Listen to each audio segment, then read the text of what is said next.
अमरावती महानगरपालिकेच्या प्रभाग क्रमांक 6 अंतर्गत येणाऱ्या मोरबाग, विलासनगर, गौलीपुरा तसेच मसानगंज परिसरात गेल्या 2 दिवसांपासून स्वच्छतेचे काम ठप्प झाल्याचे दिसून येत आहे. मधुबन चौक, चेतनदास बगीचा, झाडपीपुरा, स्वीपर कॉलनी आणि बजरंग टेकडी या भागांमध्ये रस्त्यांवर कचऱ्याचे ढीग साचलेले असूनही नाल्यांमध्येही मोठ्या प्रमाणात गाळ साचला आहे. नागरिकांच्या म्हणण्यानुसार नवीन स्वच्छता कंत्राटदाराचे कामगार या भागात नियमितपणे काम करताना दिसत नाही. सध्या फक्त 4 ते 6 कामगार परिसरात काम करताना दिसत असूनही तेही अपुरी असल्याचे नागरिकांचे म्हणणे आहे.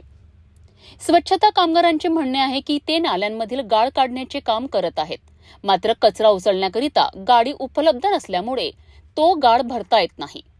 त्यामुळे नाल्यांमधील कचरा रस्त्यावरच पडून राहत आहे. परिणामी अनेक ठिकाणी नाल्या पूर्णपणे तुंबल्या असून रस्त्यावर दुर्गंधी पसरत आहे. यामुळे नागरिकांच्या आरोग्याचा प्रश्नही निर्माण होत आहे. परिसरातील नागरिकांनीही महानगरपालिकेच्या अधिकाऱ्यांनी तात्काळ या ठिकाणची पाहणी करावी आणि संबंधित कंत्राटदारांवर दंडात्मक कारवाई करावी अशी मागणी केली आहे.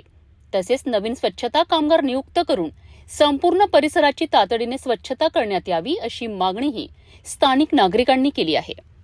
मी पंचफुलाबाई मधुकर देवडकर बोलत आहे. आमच्या इकडे गोंडबाबाचं मंदिर, झाडपीपुरा, रतनगंजमध्ये आमच्या इकडे काही साफसफाई नाही आहे. जसा नगरसेवक नवीन निवडून आला तर 2-4 दिवस चांगलं झालं, पण तेव्हापासून आता 8-15 दिवस झाले बिलकुल कोणी कामगार येऊन नाही राहिले. नाली साफ नाही, नाल्या भरल्या आहे, मच्छर दुनिया भरायचे आहे.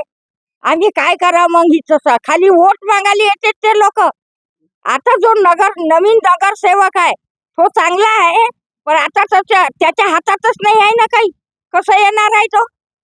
आणि हे जुने लोकांना काहीच कामं नाही केले आमचे, आणि आमच्या येतात येऊन बी नाही पाय. ह्या तरी नवीन आला आता तर आमच्या इकडे मरण झालं तर येते, नाली साफ करून घेते. त्या लोकांना सांगते करो भाई.